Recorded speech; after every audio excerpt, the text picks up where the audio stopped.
Hey everybody, what's up? It's your girl Bondi Blue and I am back for another Love and Hip Hop Atlanta review, y'all. Okay, so the episode started off where the last one left off, which was with Kiyomi and Cheyenne getting into it over Shooter and his pop collar. And I just don't understand why. I mean, I understand that there might be some physical attraction there. I don't get it. But his attitude is so trash. His mentality is so shitty.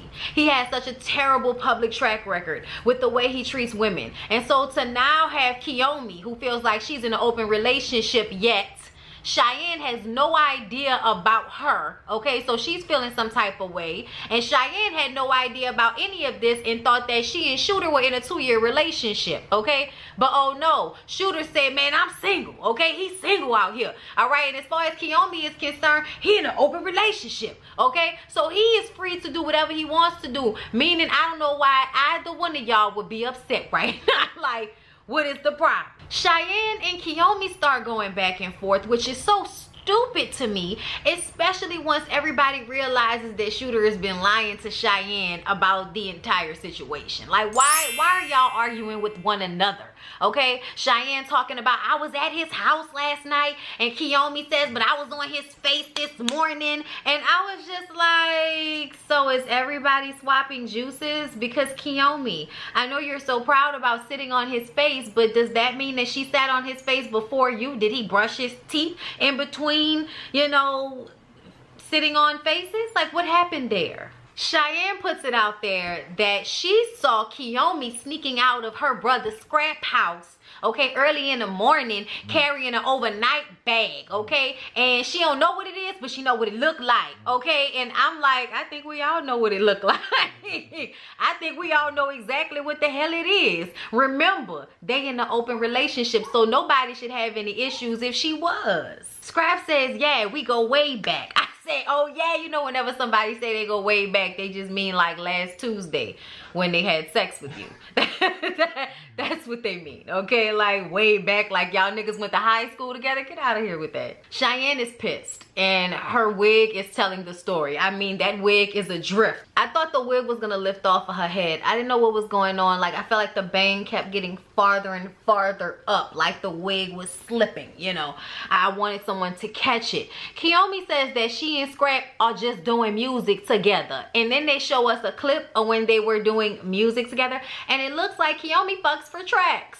That's what it looks like. Shooter lets Kiyomi know they rocking regardless, okay? Okay, so what we doing here, okay? Because him and Kiyomi gonna rock regardless of whatever is going on. Because, yet again, open relationship, we can do what we want to do.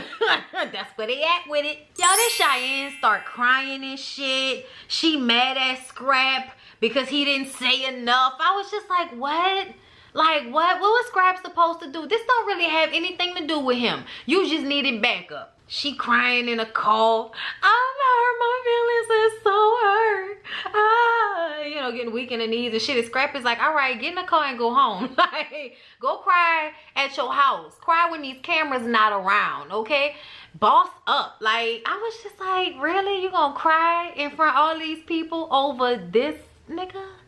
Like, Shooter barely has a neck. I feel like he's tall, but I don't know where the tall is. Because when I look at him, he looks short to me. Okay? Or at least he act like a short nigga. I don't know what's going on. But either way, his personality is a turn off. Erica and Safari were hilarious the whole time this scene was taking place. Like, they was the peanut gallery. They was back there eating and shit. And when Safari was like, oh yeah, you can tell that she must be the main one because they dressed alike. Y'all, I was dying laughing at them too, okay? So they have entered Love and Hip Hop Atlanta to get that check. We here for it, okay? Erica and her titties are so happy with Safari and his parenting. He has been an incredible father to their new baby. And Safari says as far as his career and the new album is concerned, he feels like it's what and what with his family life now. And I'm just kind of like, sure, Safari, sure. I mean, we know you want to provide. I hope you can continue to provide. And I think you do via producing, okay? I think that's how Safari makes his money, okay? Because I listened to his album. I liked it. Is it something I'm probably going to go back to? I might go listen to that song with him, Papoose, and your boy again, you know. And Ron that bitch. Yay. We both be rich. But everybody looks happy and healthy, so yay for them. Erica meets up with Kiyomi to get the tea about whatever transpired at Young Jock's event. And I'm like, so you really gonna kick it with this chick who you don't even know because y'all both smash Bow Wow? Word. That's enough? Like, you know how many people Bow Wow has smashed and you just gonna meet up with all of them? I'm like, because I want to make sure that she isn't letting her past get in the way of her future. I said, Erica, what the fuck are you talking about? You don't even know her. Like, her past gonna get in the way of her future. Oh, because she was fighting with Bow Wow's little bitty ass? Like, come on, man. Like, get out of here with this. And we all know that Kiyomi whipped Bow Wow's ass. Okay, at least we hope so. Shit. I told you. I don't care how much money a nigga have. You ain't about to have a big ass head, little bitty shoulders, be my same height and talk to me like you crazy and think I'm not gonna knock the shit out of you. Oh shit, maybe I would get along with Kiyomi if I knew her in person. I don't know, okay, because that makes me think we might get along. But the way she handled this Cheyenne situation, talking about Cheyenne don't even look that good, she ugly and all of this type of shit. I'm like, Cheyenne is not ugly. Her bang was weird. Okay, I agree with you on that. But she's not ugly. And you need to stop. Okay, because bitch, I don't know whether I'm looking at you or Alexis Sky sometimes. I have no idea who I'm looking at. Y'all all look the same, so calm down. So Kiyomi is super sweet and brings a little jewelry box for Erica's baby. And they commiserate on dating Bow Wow and what that situation was like. You know, we're not getting into specifics, but we're saying that we have an understanding. Erica is proud of Kiyomi for the way she handled the whole Bow Wow controversy. And I'm like, by not saying anything, good. No, I agree, because I felt like that was the only thing she did. She kind of let it go away, and I feel like that's the best way to handle things most of the time. Kiyomi says that she wants to heal and move on from the drama, and I'm like, yeah, that's all y'all story. Every time y'all been in the blogs or got a mug shot, everybody wants to heal and move forward. I mean, it's just kind of sometimes, I mean, that is how people are, but sometimes it all seems like, you know, the same storyline over and over and over again from these add-on bitches that y'all bring into the show.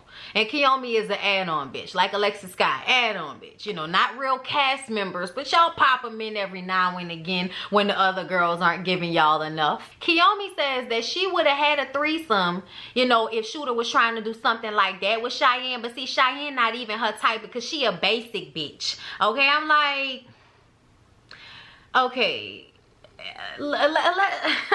What's basic? Like give me your definition of basic, because in all honesty, I feel like any bitch that looks like a Fashion Nova model is basic, because y'all are like, you know, y'all run of the mill. Like, it's a whole bunch of y'all like plastic, you know, nice wig wearing, you know, fucking a rapper, arguing with his baby mother on social media type. Like, you know, I'm trying to get on a reality show. What's up with Mona? Like, you know, there are a whole bunch of you bitches. So to me, when the status quo is you, how are you gonna say that anybody's basic? I'm just asking. It's just questions, you know, not judging nobody. Erica says, well, she's really good friends with Ciara, Shooter's baby mother, his ex-wife. And she wonders if they've had a conversation. And Kiyomi says, no, I haven't had a chance to meet him. I met his kids. I haven't met Paris, but I met the little boy. You know what I'm saying? So she didn't met the kids. She's trying to let somebody know she got position because she didn't met the kids. Girl, you met one of the kids, okay? And he did not see it for you or your ketchup spaghetti, but okay. Tell the story. Either way, Erica suggests they have a conversation so that she can, you know, get the scoop on Shooter and the side of him she may not know. I said all she gotta do is watch season 5 of Love and Hip Hop Atlanta. Like, I know she got $23 to pay for the season, or maybe she has on demand. I'm not sure, but either way, she needs to go ahead and cop that and see how, okay, he basically got his wife to hire his mistress who was extorting him for money and shaped like a 12-year-old boy, you know what I'm saying, with all this extra teeth and tongue shit that was going on. Like, you know what I'm saying? Y'all remember Mariah? Yeah, like, he did that. He's the type of grimy nigga that will get his old lady to hire somebody he's already fucking. Like, that shit is grimy. I don't care what you're talking about. That is like up here trash, okay? Like, you could cheat, But when you like want to bring the girl in to get money from your wife while you like, that's a lot. You know what I'm saying? So I feel like any woman that's actually trying to be with Shooter, she got to be just as grimy as he is, and dumb as hell. Or she hasn't seen Love and Hip Hop. And if so, you can find it anywhere. So get into shit. You can watch my reviews. I talked about it. There's a playlist. Erica asked, well, what happened with Scrap, you know? And Kiyomi was like, I mean, he's a nice looking man and everything, but he's a Pisces girl, and I just don't have time for Pisces men. Yeah, because Pisces men not gonna be with you and let you thought on Instagram. My post was Pisces. I think it was crazy, okay? And I just have a feeling that all of that open relationship shit and all of that wouldn't be cool with Scrap. Scrap come off like any woman that he's gonna claim like that is gonna be respectable. And she's also gonna be somebody that can up his, you know, his social status. It's not gonna be some girl he gotta give a leg up. It's some girl that he gonna come with that's probably already got her shit together, okay? He gonna get him a Kendra like Jock. I bet you any money it's gonna be some professional cute little bitch that's gonna be okay, his main whenever he decide to give out that, you know, title to whoever. Because right now, you know, ever since he got out of jail, he done told y'all, okay, I'm in these streets, all right? You know, if you asking about me, know this. I'm for everybody right now. So y'all, the girls are on this trip. The Bam misses her family. You know, she just found out she's pregnant. She hasn't told Scrappy yet. So yeah, it's kind of like I'm in my emotions. And I don't feel like being around a bunch of angry ass bitches. And like all of these little thick, short, angry bitches are doing the most. Okay, Spice, Shekinah, who else? Everybody, like specifically Spice and Shekinah, but Carly is working on my nerves as well. Carly's face looks like it's about to melt off of her skull. That is so problematic to me. I'm almost happy that she doesn't have that much of a storyline, because while she can be entertaining and everything, seeing her like this is just kind of hard to look at. I ain't even gonna lie. Like, I don't know if it's just me, but like, can we go back to whatever? Like, why would you do this? You didn't have to. You looked great last season. What happened? Y'all, what? And every time I see her, it's just like that lip is gonna melt and fall on her boob. Like, it's just, oh my God, y'all. But yeah, the Bam is tired of listening to everybody argue.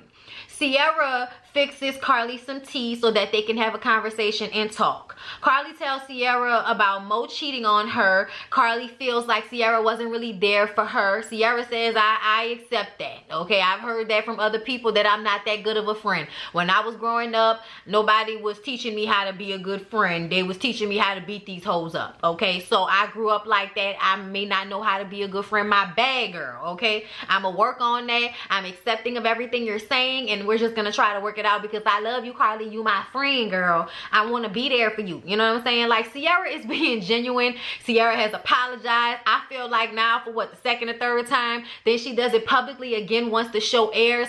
If y'all are not friends at this point, Ciara, let Carly's ass go, because Carly wants somebody to be running up in her ass like y'all not adults. You're a 30-year-old woman with your own family, your own man, you know, with Beijing dripping all over your couch. You got cleaning bills and shit. You got a poster stuff fucking around with Beijing Benkei. Or Romero, that's his name, okay? Messing around with Romero, okay? She got to make sure everything is scotch guarded before this nigga comes over. So I just kind of feel like at the end of the day, Ciara doesn't have time to be running up behind Carly. You okay, girl? Everything's all right? Everything's okay, girl? You okay? You doing okay? Everything's all right, girl? Like, goddamn. Like, we talking, bitch. Tell me what the problem is. You have to communicate as well. Child, I'm one of them friends that I feel like I'm one of the ones that's always reaching out. And once I feel like I'm the one that's only reaching out, I'm not reaching out no more. You holler at me when you got time, okay? Like, bitch, I don't have to deal with this. You know what I'm saying? That's how I feel. So I just don't understand why everybody on the show is losing their shit over these, you know, fake ass friendships. But they hug it out, okay? Ciara cries. Her lip might peel off right in her hands into her tissue, because Lord, no, that bitch lip look heavy too. Lord have mercy. But you know what? Y'all look good, girl. Y'all look good. So they get on the bus. and Ciara starts drinking. Now, this is a vacation. So if people want to drink as soon as they get up in the morning, mind your damn business and drink your water. Okay? I don't understand why, you know, everybody had to have something to say about Ciara having a little drink. I don't see her getting irate like that when she drinks unless she's upset about something like she was with Carly when Carly got jumped. But other than that, you know what I'm saying? Like, I mean, do we really see her popping off with people that she like that? I mean, wait a minute. What about when she tried to throw Tokyo's pasta out? But she wasn't drunk. So I don't know, y'all. I don't know Ciara like that, but I just kind of feel like once y'all let that girl drink and you know, she going through a lot right now. Leave that girl alone. So they discuss Ciara and Carly and if they fix things. She kind of asking questions like a damn interviewer again. And basically, Ciara cut her off. She was like, yeah, we made up, but that's a conversation that was between the two of us, and I don't feel like I want to talk to you about that. And it's because everybody feels like they don't know shit about Shekinah, but Shekinah always in everybody's business, asking them questions and shit like she about to write an article about whatever she just asked them about. It's obnoxious, kind of, okay? But at the same time, Shekinah was just asking a question like anybody else would have been asking on this damn trip. It's the same thing that Candy did on Real Housewives of Atlanta when Portia and Nene had their conversation, which y'all talked about, bitches, okay? And yeah, it looked messy, okay? It looked nosy. it's all of that.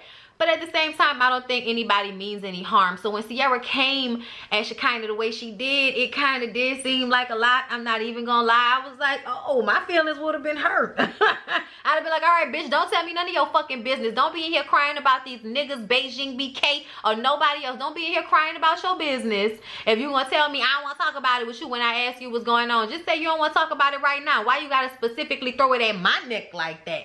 At this point, Shekinah is feeling like everybody is giving her action for no damn reason. Bitch, I ain't even do nothing to you. Okay? I might not have answered Spice's phone calls, but damn, you know what I mean? Child. Carly asked in the background facts. Talking about how Shekinah could dish it, but she can't take it. And I'm like, yeah, that might be true, but that ain't got nothing to do with what the fuck going on right now, Ciara. And shut up, Carly. Spice and Shekinah start arguing. You know, it's all a fake friendship and all of this shit. Okay, I'm like, what? Spice, what's happening? And at some point, I heard the BAM speak up for Shekinah because it did seem like they were ganging up on her. Spice catches an attitude with the BAM. The BAM starts crying. They pull the bus over so Shekinah can smoke a joint and a cigarette at the same damn time. And they're sitting there. The BAM is trying to collect herself. She's not feeling well. She wants to go back to the house. Spice and Shekinah are still arguing, and Spice starts to run after Shekinah, and Shekinah runs from her and say, girl, I had too much surgery for all this now. Okay? You ain't gonna have my old 35-year-old ass falling on the ground, splat. No. Okay, not for me to bust a booty cheek. Nuh-uh. Y'all ain't gonna say I was dripping on Mona's set. Because you know they do that. That's what they do. So everybody besides the BAM goes skiing, all right? It was very funny to watch everyone fall on their ass. And it was also pleasurable for me to watch Mimi have a good time while everybody else is like still arguing and falling all over the place. And she's just like skiing around. Oh, thanks, Mona. I'm getting paid while skiing. It's fun. Like, this is Mimi's attitude the entire time, okay? And Ciara and I think Spice were talking and saying that they need to fix things. You know, this is the fix it trip. We all need to fix it. Ciara wants to go and check in on the BAM. Spice got to fix shit with Shekinah. On the way back, they decide to stop at some type of fair. I don't know where that is, but I want to go. Okay, because I thought that Ferris wheel was dope. I love Ferris wheels. I love fairs, okay? Like, every time we used to have the fair out here when I was growing up at the mall, y'all know what I'm talking about, it was the shit. Like, they still do them out here on the West Bank sometimes, and I'm always trying to go, but I'm always missing it. But a bitch love a good fair, okay? So when I saw this Ferris wheel that was enclosed and they said it was air conditioned and the food they was eating, I was like, oh, that looked nice. And then it was at night and I was like, yes, I can go and have my fear fantasies on the Ferris wheel and shit. Yeah, you know what I'm saying? Like, I'm about that. But either way, this was Mimi's way of getting Shekinah and Spice to have a conversation because, you know, she put the two of them in their own little compartment while the other three ladies were in one together, Carly, Ciara, and Mimi. And Spice is so scared of heights. And I'm just like, but you live in Jamaica. I'm like, I don't know, y'all. Maybe it's just me, but it's like, I just suppose if you live in Jamaica, you always on a mountain at some point. And you out here this scared of heights? Oh, all right. Either way, she gets scared and starts to hug on Shekinah. And Shekinah was like, girl, you gotta apologize to me before you can hug on me. And she was like, well, you gotta apologize to me first, Shekinah, you know, for leaving me hanging, and I'm calling you, and I get a plane ticket to come down here to pick out a house for my children, and you're not answering the phone and all of this shit here. And I still feel like, bitch, you need a real estate agent. Okay, you need somebody professional. All right, you need somebody that you can sue if they put your address on the internet. Okay, like, I don't understand why all this pressure is being put on Shekinah to find you a place to live. But either way, Shekinah said, girl, we can go tomorrow. We can go as soon as we get back to Atlanta. We can go and look for a house. All right, girl, you want to do that? You gonna forgive me now? And Shekinah is really in a place where she thinks this is stupid, but she gonna go ahead and make Spice feel like, you know, whatever you want, girl, whatever you want to do, I just want us to be back cool again. Like, that's the attitude. Now, I'm gonna tell y'all the truth. Shekinah is an old flaky one, okay? So I could see her pretending to be a better friend than she actually is to somebody, but at the same time, I don't know Shekinah personally. I just know that when I look at Shekinah, Shekinah can sometimes come off like somebody who got too much time on their hands, okay? I'm gonna say it like that. So apparently Mimi was successful in her efforts to get these two to pull it together. When they get back to the house, Ciara checks in on the BAM, and the rest of the girls go get in the hot tub and have a good time and everything. I said, child, I don't care what y'all say. I be looking at some of these, you know, fat bitches with surgery, okay, i.e. Shekinah. Okay, look, let me tell you something, home girl. That shit looks tight. It look like you about to pop a stitch at any moment when, you know, you fat everywhere else but your stomach. Like, that's what it be looking like. But anyway, y'all, let's press on. Bitch fat everywhere but her stomach. I swear for God. Tiffany Fox messy ass called Ciara to let her know that her man and Beijing BK are somewhere in a club with some Becky rubbing all in BK's beer. So Ciara instantly gets on the phone with BK. What you doing, Romero? What you doing? No, cause you lying. You lying. What bitches all in your beer? What white bitches all in your beer? And all of this shit. And he like, I don't know what you're talking about. The girl that was sitting next to us, now I was just talking to the bitch. She in the section next to us. Da da da da. You know, cause you always doing too much. And you know what else? Before I left, okay, she's so country. She said that BK has a whole other Instagram that he talks to his exes on. Okay, I was just like, okay, ingenuity. This nigga got a secret Instagram. I say, girl, look, I don't know why you still with him. And the way he tries to play you out next episode, this is not the first time Beijing BK has embarrassed you. And this is the type of thing, like him bringing printouts of whatever he has printouts of. For a man to go to those lengths, that is bitch made. And so when I say, okay, that physical attributes can sometimes be indicative of a bitch made attitude amongst men, Beijing BK gives you my example. There it is. See, I was screaming and hollering about, that's why I want to have a baby for that nigga now. And all of this shit. And Shekinah and Spice and all them run inside to see what's going on with her.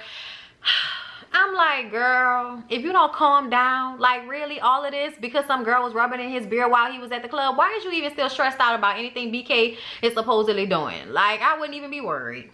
So y'all, Cheyenne and Scrap go to meet Shooter and Kiyomi. Cheyenne say that she in love with Shooter. I say still at this point, bitch. At this point, still, after everything that happened, after the matching outfits with Kiyomi, you in love with this nigga? I said, okay. Kiyomi and Shooter are in the car, and Cheyenne and Scrap are in the car. Okay, so they're having conversations and the scene is going back and forth. Kiyomi says that Cheyenne is ugly and she thought that he wanted to have pretty kids, and she a basic nothing ass bitch, and she got a weird ass bang and a nasty attitude. And I'm like, I said, first of all, you being cute don't mean you gonna have pretty babies, bitch. Like, that's not what that means. That's what we hope for. I have seen plenty of good looking people with ugly children, and I have seen ugly people create beautiful children, okay?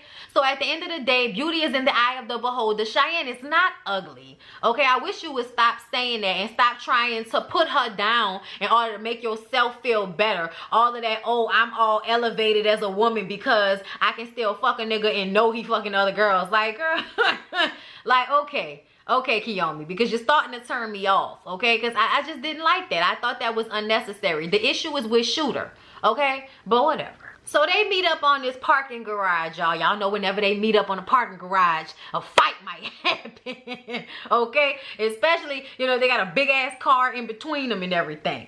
All right, so the conversation starts off. Shooter says the whole reason why he is treating Cheyenne like shit is because she went to school for 4 or 5 months and she needed to focus, so she wasn't paying him no attention. And I said, really?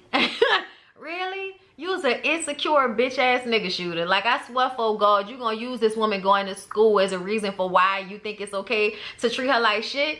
You so trash, son. You so trash. Cheyenne says, like, well, Cheyenne says, well, why still kick it with me after the fact? We doing business together. I'm around your kids, all of this. Why still do all of that with me if you're not trying to really be with me? Like, you perpetrating like it's something when it's not, because you want the door to still be open so you can smash her whenever you want to. And Kiyomi now gets upset now that she's heard that Cheyenne has been around his kids, because the kids make her feel like she's important, okay? So now that she found out that he bringing any old bitch around his kids, well, she don't feel so important anymore. Now she got a problem with Shooter. I said, bitch, you should have had a problem the first time y'all got into this altercation.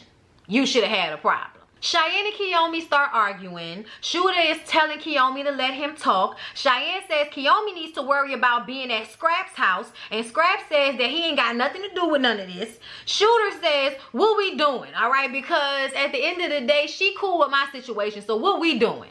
Cheyenne says, of course her dumb ass what's her dumbass cool with this? Kiyomi says, you know what, you can see me, bitch, and then she go get in the car, all right?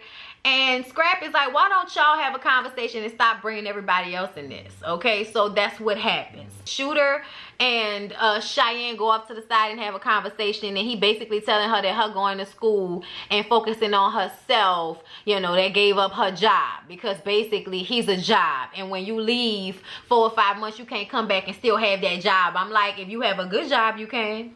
It's called a hiatus. A sabbatical, okay? Like, get out of here with that shit, yo dumb ass. Yes, you can.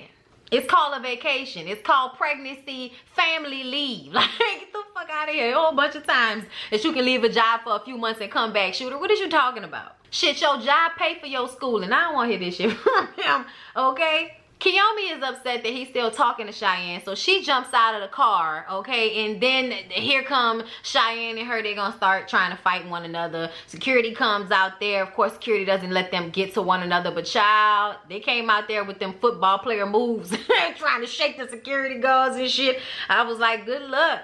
Good luck, security, because I'm tired looking at this shit. Them hoes running and everything. All over Shooter. Child.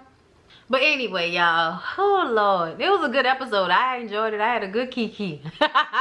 Please don't forget to like, comment, and subscribe to my channel if you have not already. I love y'all. Be safe. See y'all in the next one.